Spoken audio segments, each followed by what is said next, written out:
What is up, everyone, and welcome to Hitting the Field.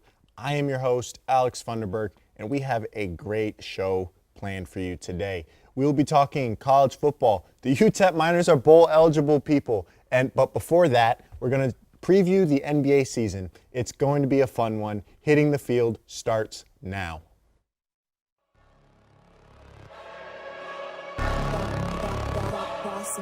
Things gon' change when I really hit the field. Undefeated chance, man, you know what's the deal. Tryna find a kid, I'm in the field doing drills. Boy, you just a sucker, you ain't never keep it real. 3 rings in my hand, I'm a warrior to the max. When I hang it up, they gon' have to give me plaques. Step up in the building and I only bring the facts. When I make a highlight, they gon' replay, run it back. Okay, always locked in, now I don't got time to lax. Saying he the best, he could take a lap. Batted 1,000 when you check the stats. Boy, is you ready? You ain't gotta ask.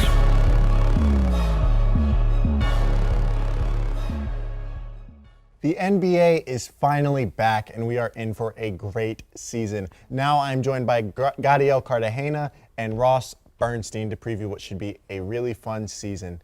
Ross, how are you doing? I'm doing amazing, man. Tomorrow, it's like Christmas. It's like Hanukkah. It's like Thanksgiving. It's Halloween. It's all the days combined. NBA is back. I don't have to just be mad about my fantasy football team anymore. I can just enjoy some good old basketball. And Gadiel, how are you doing, dog? Listen, like Ross said, this is literally a holiday, at least in my world, and that is a huge deal. I love the NBA being back. It's been a fun football season. I love both sports equally, but listen, NBA season is a crazy ride, and I'm ready for it. And before we get into the NBA, I do want to talk about the Chicago Sky winning the WNBA Finals in how many games, Gadiel? Sky and 4. Sky and 4, right? Sky and 4. So, as you heard last week, hitting the field. That is what Sky and 4. Both of us said last week, and that is what happened. Kalea Copper, the GOAT. Jeff had that one. I'll give it to Jeff. Yeah. Jeff did have Kalea Copper winning Finals MVP, and she did, giving us an unbelievable meme in the process. It was an amazing Finals, but let's jump right in with what should be a really, really good opening night. Tomorrow night, we have the Nets facing off against the defending champion Milwaukee Bucks, and then the Warriors facing LeBron and the retirement home and the Lakers. Gadiel, I want to start with you. Nets, Bucks, what are we thinking? I'm super excited that the NBA gave us this game on opening night because it's something where it feels like we got 7 games, but it felt like you wanted more from these two teams, and you're going to get that tomorrow night. So that's obviously really cool for us. I think with everything going on with the Nets right now, Kyrie Irving has had the Nets in the drama rumor mill every single day. So I think the Kyrie drama might have a bit of an impact on the Nets' chemistry, but they are still one unbelievable team. The Bucks are going to have their ring ceremony. It's going to be one crazy night for the NBA, and I will start this off by saying I think the Bucks are going to win. I agree with you. I think the Bucks will take this. But Ross, what are you thinking? What are your expectations for this game? Well, I know I'm not going to be expecting Kyrie would be the first thing. And I'm expecting KD to maybe wear one shoe size smaller this game because, as we know, Game 7 was about a toe decided. Man, that would have been one of the greatest shots we've ever seen in any playoff history. Like, I cannot express to you how crazy it was in the environment where I went to go see it. People were losing their minds. But at the end of the day, this is Giannis. He is the defending champion, the defending Finals MVP.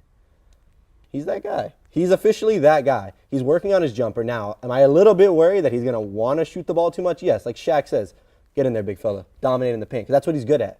That's what he's always been good at. But at the end of the day, I think the Bucks take this one. I think the rumor mill too much, like you said with Kyrie. I think the drama is going to get to their head. I think it's going to be a good game. At the end of the day, you have KD. You have James Harden. You can't be that bad. But I'm going to have to go with the Bucks like you guys. Yeah, no, it's definitely the Bucks. And Ross, I'm gonna come right back to you. Do you think that this is a Eastern Conference Final preview? I think we have to say yes, even without knowing if Kyrie comes back, right? These are obviously the top 2 teams when Kyrie's playing. Far none. I mean, the third, you could argue Heat, Boston, Philly, if Ben Simmons, plays. But yeah, I mean, from what we've seen so far and what we've seen over the offseason, these are the 2 best teams maybe in the entire league. Yep. So, yeah, I think we're potentially seeing the beginning of a really big rivalry this year that will culminate in the Eastern Conference Finals.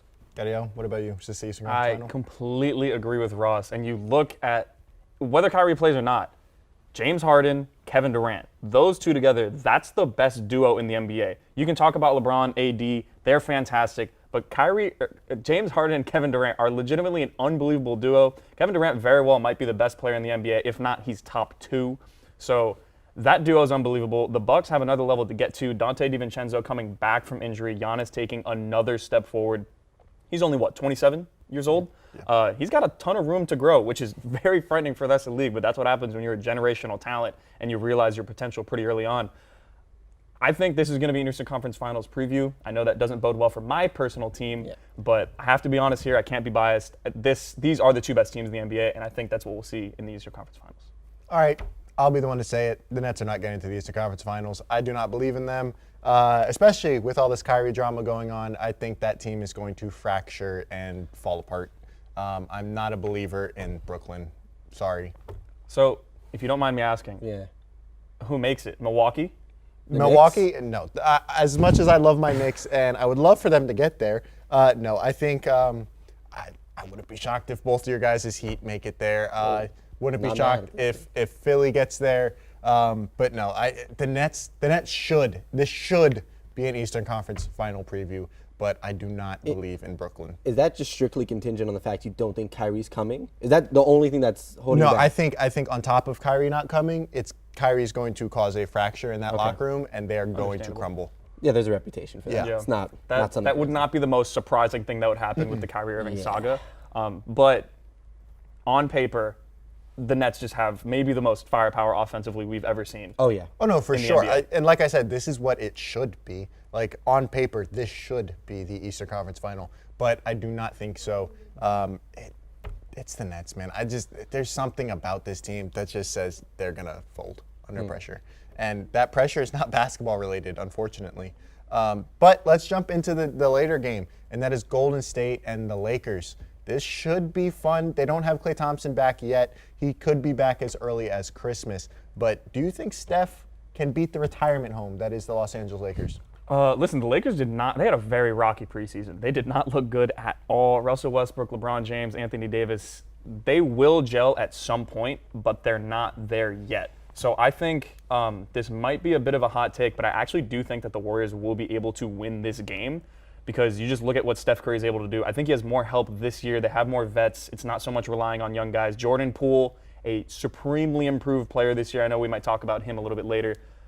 I think the Warriors are going to win this game, surprise everybody. And people are going to try to make this a big deal about the Lakers. I think this is more of the Warriors being a bona fide playoff team this year, and then the Lakers maybe not being as ready to be that number 1 team in the West as we thought from the jump. All right, Ross. What are your opinions on the Lakers? I know before the show you said you kind of wanted to rant about the Lakers, so go for it. As Heat fans, we were able to see the best years of LeBron's career, right? We know the formula. He's the greatest facilitator in the history of basketball, maybe Magic Johnson, we could argue. Surround him with shooters, he'll get the ball to them, and they will win. And do you know what they did? They did the correct move in getting one of the worst shooters in NBA history, Russell Westbrook. What are you doing? Buddy Hield's available. For a similar trade package, you could have got Buddy Hield. What are we doing? Now, did they just get the LeBron banana boat crew? Yeah, sure. Carmelo's over there. THT looks good, but he's injured right now. They just got rid of Avery Bradley the other day, released them. I don't know what's going to happen with the Lakers. You have LeBron, and I will never count out LeBron. He's like Tom Brady. Every year I'm like, oh, this is Brady's last year being amazing.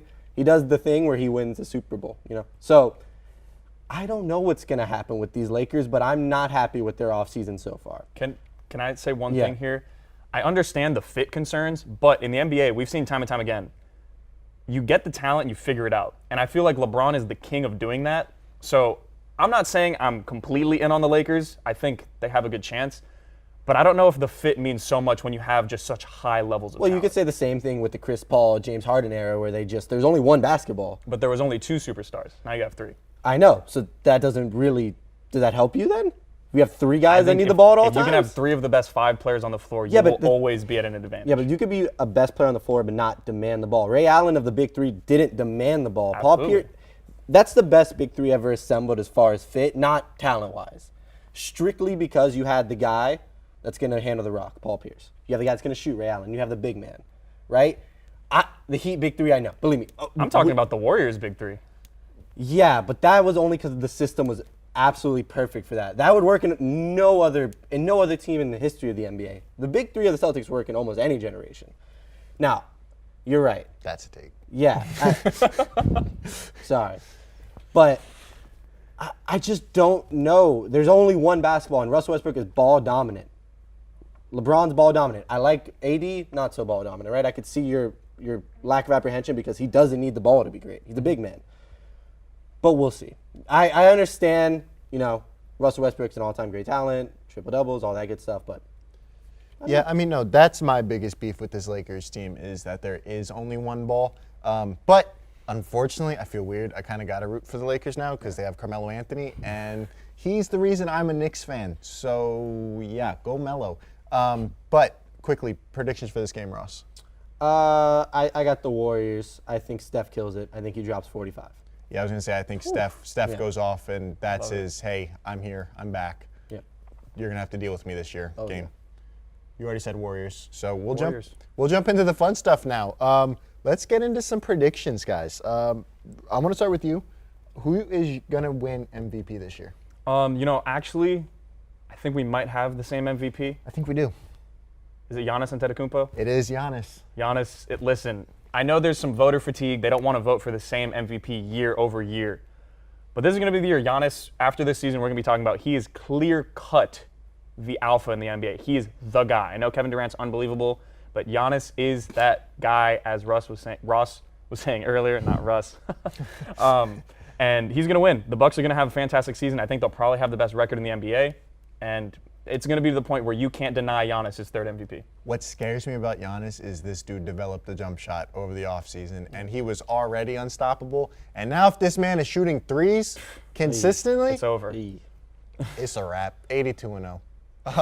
Ross, who's going to win MVP, dog? I'm going to go with Luka. I'm going to put in the voter fatigue that they won't give to him another year.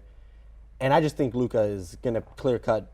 I feel like they're putting him next to Trae Young, and not to disrespect Trae Young. I think Luka's just a little notch above, right? I think he wants to prove that this year. I think that's his truly only competition within that draft class that he looks at. I know Tyler Hero said he's in the same level, and much as I love Tyler. No, he is not. Shout out Jeremy Taché, who did that interview also, former Hitting the Field Hitting the member. Field GOAT. Yes, but I like Luka, man.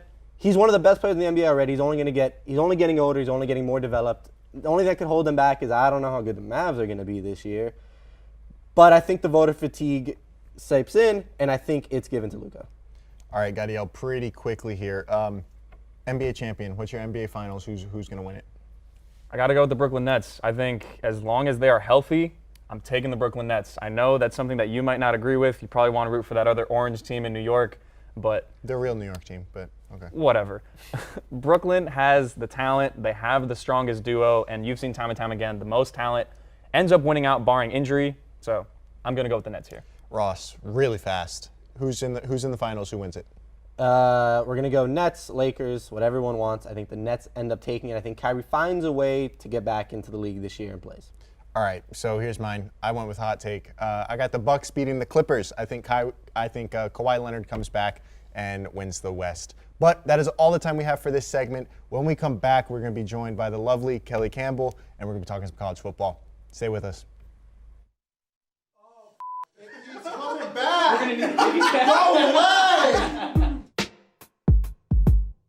Welcome to the HTF Hot Wings Challenge. One of you guys actually do hot sauce like regularly? No. No. It's like the least black thing I do. Oh, wow, okay. I say Johnny goes first on this one. I agree. Now the Buccaneers are going to play the Washington football team. That can't happen. It will happen. I'm terrified. No, I really hate it. No. Yes. No. Yes. No. Yes. No. You're wrong. If it wasn't for Kanye jumping up on stage and doing the I'm gonna let you finish, but no one would know what it was with. Nitros, dump truck. And if you don't know what I'm talking about, Why is Nitro thick? I don't know how many squats I need to do to get up like something like that, but I will do it. Oh! Oh my God! Baseball, obvious reasons. Babe Ruth, if you want to go currently. I feel like that's just like a thing. he jumped off the wall to catch the home run. We made it through all the way to the end. Thank you for joining us. I'm never doing this again. What's up? Welcome back. And we are now joined by Kellie. Kellie, how are you doing? I'm doing all right. How are you doing, Alex? I'm doing great. I mean, Gadiel's still with me, so, But especially with his Nets pick. Oh, my God. But, oh, well. Hey, the story of the year keeps getting better. The UTEP Miners won their 6th game of the season on Saturday to become bowl eligible for the first time since 2014. Picks up, baby. So let's talk about that game. 19-3 over a good Louisiana Tech team who put Mississippi State on the ropes, who put NC State on the ropes, and who lost on a freak Hail Mary to SMU. That team's good, and UTEP held them to 3 points. Gadiel, what about this Miners defense, dog? Because they're crazy. What about this whole Miners team and this whole fan base, right? Like, this is just an unbelievable year for them, and obviously you kind of rallying the troops a little bit, Mayor of El Paso. I know everyone loves to see that, but this defense, like you said, they're standing out, and they're really, really making it known against a good Louisiana Tech offense. They really showed out 3 points, and they lost the turnover battle, and they still were able to hold them to 3 points. That's just an accomplishment in and of itself. And if UTEP's able to keep this up defensively, the offense can afford to have these games where they're kind of in a rut. And if they can do that, I mean, that's just a hallmark of a good football team. You find a way to win games, and UTEP keeps doing that week in and week out. They're bowl eligible, and they might be double-digit win bound, honestly. It could happen. And what impressed me the most is Louisiana Tech's quarterback is a good one. Austin Kendall, he's an Oklahoma transfer. He left when Kyler was their quarterback. I mean, that's a good quarterback you're dealing with, Kellie, and they made him look average. I mean, he went 14 for 28 with 3 interceptions and only 164 yards. Kellie, talk about just that secondary making a very good quarterback look mediocre. Well, first of all, let's talk about the fact that they were able to beat LA Tech for the first time, since 2004? 2004. That is a long time, and if I'm a UTEP fan now, a new fan because of Alex right here, and I'm a fan of things Alex does, so I am a UTEP fan now. But Alex, they played phenomenal. I'm just impressed by them so much this season. So watching them have this Cinderella story, it's one of my favorite things in college football. And you're telling me the team they play in 2 weeks is ranked and Clemson is not anymore? What is this year? It's lit. It's lit. We've reached full 2007 wildness in college football. That's all I really can say about this. I mean, look, what impresses me the most about this UTEP team is there's NFL talent. Their defensive end, Praise Amawule, he's going to be in the league. Their wide receiver, Jacob Cowing, if you do not know who this man is, please study up on him. He is one of the best wide receivers I've watched this year. And no, I'm not just saying that because I'm the mayor of El Paso now. It seems like I look up and he has 100 yards receiving. He has 775 yards on the year with 4 touchdowns. Jacob Cowing is that dude. He will be in the league. He's going to make an NFL team very happy. Gadiel, I think your Patriots could use a wide receiver. Do you want Jacob Cowing on your team? Future Patriot, yes. I could use over 100 yards a game. We really could. Don't want to talk about NFL right now, but Jacob Cowing, he's the real deal, and he's emerged as a go-to guy. And when you have that, coupled with that defense, I mean, there's answers to any questions that people might have about UTEP. They are seriously answering the bell, and it is really, really fun to watch. I mean, look, man, I honestly thought, hey, this might just be a team that has 4 wins at the time because they've played absolutely nobody. But this was the first game where I was like, you know what? This team might be legit. This team might be actually good. And I want to rattle off some numbers before we get on to our next game. They are bowl eligible for the first time since 2014. 1987 was the last time they were bowl eligible by Halloween, and then didn't win at least 8 games. 1988, they won 10 games. They could win 10 games this year. Let me tell you something. They are 3-0 in conference play for the first time since 2008, and it was their first win over Skip Holtz ever. They had never beaten Louisiana Tech's head coach, and they finally did it. Gadiel, can this team get to 10 wins? I think so, because you look at the 2 remaining really, really tough games on their schedule. They're back-to-back. It's FAU, at FAU, and then home against UTSA, who is now the number 24 team in the country. I'll be there. He will be there. Who knows who else is going to be there, honestly. It's going to be a really big deal. Maybe they'll get some people from ESPN and whatnot. But it is they have a really good chance. They really do. Who do they have left? They have North Texas, Rice, UAB after those 2 tough games. So if they're able to win one of those 2, you have a pretty wide margin for error because those are 3 games that they should win at the end of the year. But even if they don't, they can rattle off 3 straight. This team has won, what? 4 in a row. 4 in a row? So they can do it again, absolutely. I could see them winning 10, games, which is unbelievable to say about UTEP because their record last year was 3-5. And before that, 1-11. And before that, 1-11. So it's different. It's different in UTEP now, and this team, they can definitely get there. And can I interrupt? Because I know you guys are talking about the FAU game next week, and I used to attend FAU. Sorry to all my FAU friends, but there's a reason why I left. Everybody goes to the tailgates. Nobody's in the stadium. It's a 6 o'clock game. The students aren't going to hang on that long. FAU and their fans aren't going to look at this as a big game, and they're going to slip. They're going to mess up. Personally, I think a game they should be on the lookout for, UAB. At the end of the season, UAB played FAU real tough, real competitively here. I think it was last week or a couple weeks ago. I think that's a more concerning game for them than it is at FAU, especially at 6 o'clock. The sun's going to be set. It's going to be... It's going to be a party in Boca, and it will not be a party in the football stadium. But I'm considering maybe driving down to Boca for that game because it's an easy drive. Easy drive. Mm-hmm. But I want to get into another fun game we had this weekend, and that was Florida and LSU. I think Florida has their quarterback going forward now. If it's not Anthony Richardson, they're wrong. And even though LSU won, Coach O has been let go, but he gets to coach the rest of the season. Gadiel, what are your thoughts on this Coach O situation before we get into the game? It's just peculiar is probably the one word that I would use to describe it because this coach, he won a national championship with arguably one of the greatest college football seasons of all time.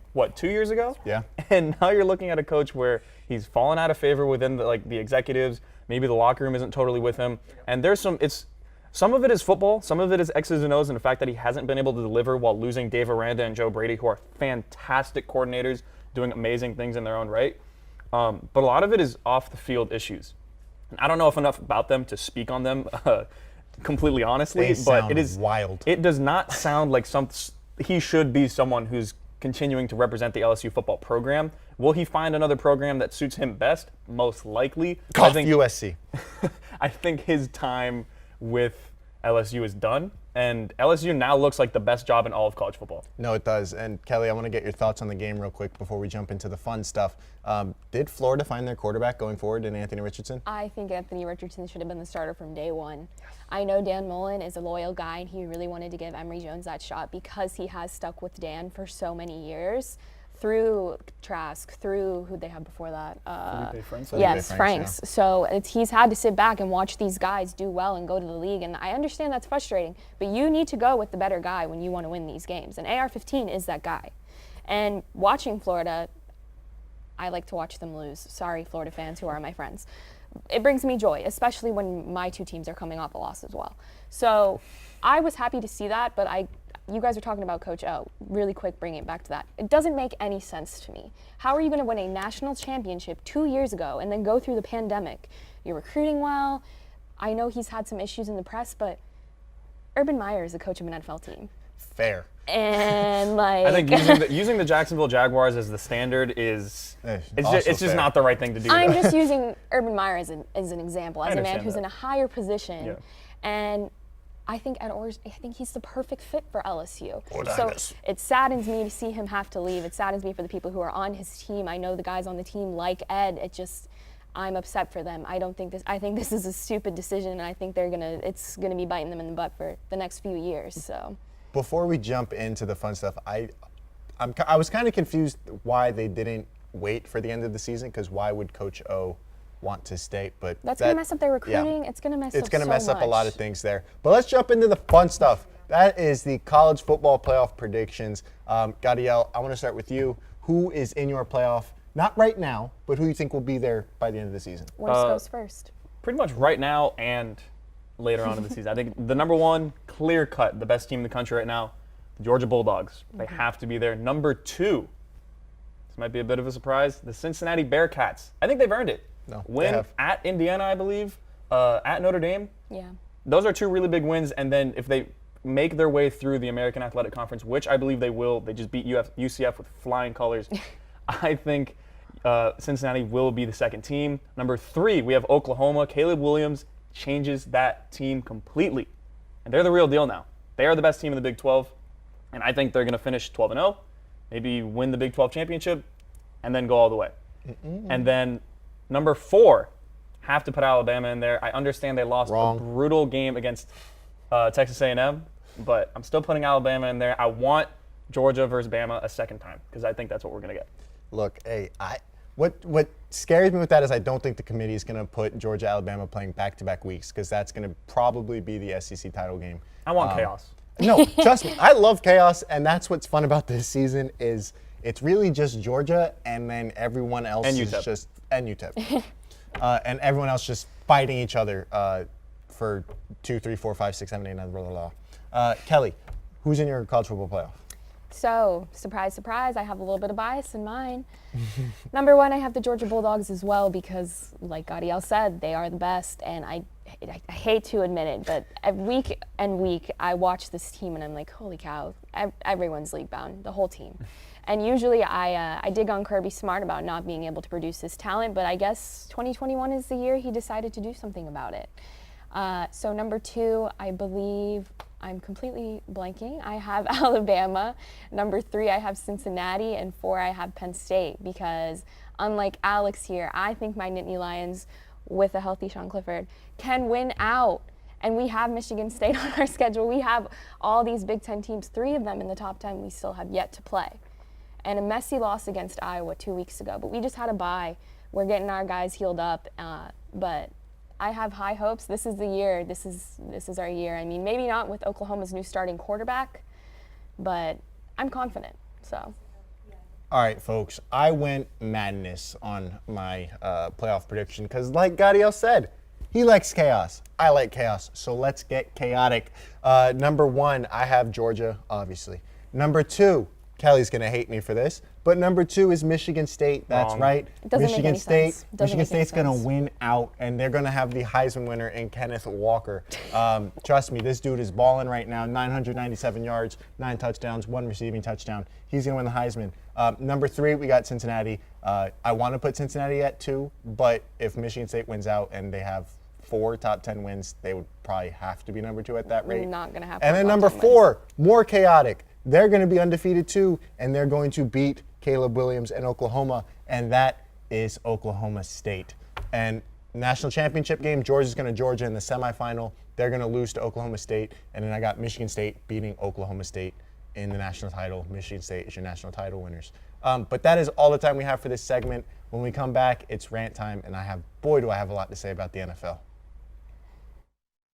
Cowboys versus Giants. Why? Because I am a New York Giants fan and I want my first pick of the week to be my team. I see an upset for the New York Giants this Sunday. Bet your entire savings, and I'm telling you right now, they're gonna win. I don't care what you say. It's gonna happen.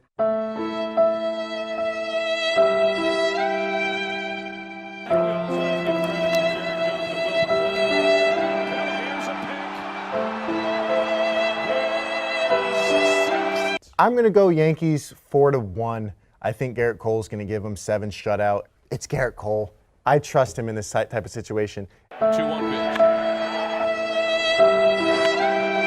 The Yankees lost to Boston in the wild card game, and I told Johnny if my boys lose, I'd come on the show in this. I have to go with the Raiders, I think, for this one. I don't see them losing.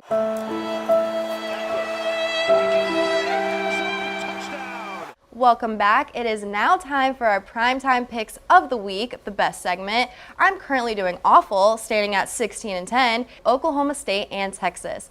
I'm going Texas 35-27.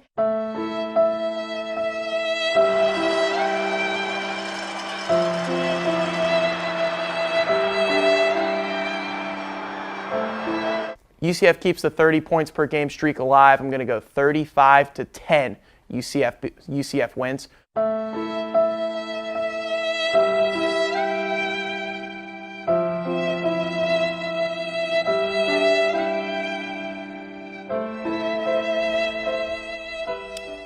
What's up and welcome back. I want to thank my guests for joining me, but now it's rant time. And I want to preface this by saying that these are my opinions and not necessarily those of UCF or the Hitting the Field Network. For those that don't know, last week we saw a saga unfold because of John Gruden and his emails. Gruden used a racial trope and insulted the intelligence of the executive director of the NFL Players Association, DeMaurice Smith. We thought it stopped there, and but then it became known that there were at least 650,000 emails uncovered. And in those, John Gruden was homophobic, racist, and misogynistic. The NFL investigated these 650,000 emails and found nothing to incriminate the NFL. And that's where my beef is. The NFL investigating their own emails and finding nothing to make themselves look bad is like if you were to steal from Walmart and then they had you review the video footage and then you said, "Nah, I'm good, I didn't do anything." The NFL has a problem. And please, don't give me the "it was 10 years ago" excuse, because some of these emails that were found were as recent as 2018. If you didn't see it then, you'll see it now, why the NFL had to settle out of court with Colin Kaepernick. Because they would have subpoenaed those emails and everything would have came to light. Roger Goodell and the Washington football team attempted to distract everybody by retiring Sean Taylor's jersey number on 4 days' notice. It was not retired on the anniversary of his death or his last game. It was retired the week after this mess happens. If that's not shady to you, nothing is. The turmoil got so bad that openly gay player Carl Nassib decided to skip practice and take a personal day. Later in the week, he returned to practice. The NFL had to stomp this out because before they got held to the fire. But I'm not going to let that slide, so I'll hold him to the fire. The NFL has been repeatedly racist, homophobic, misogynistic, whether that be through their actions of not suspending domestic abusers, to blackballing Colin Kaepernick, to the racial inequality that exists in concussion payouts.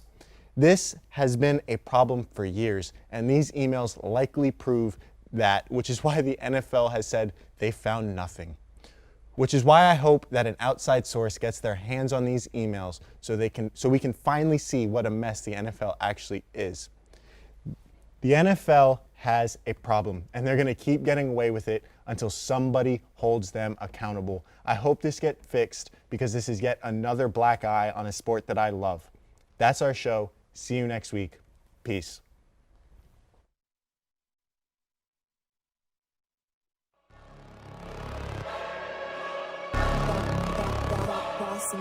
Things gon' change when I really hit the field.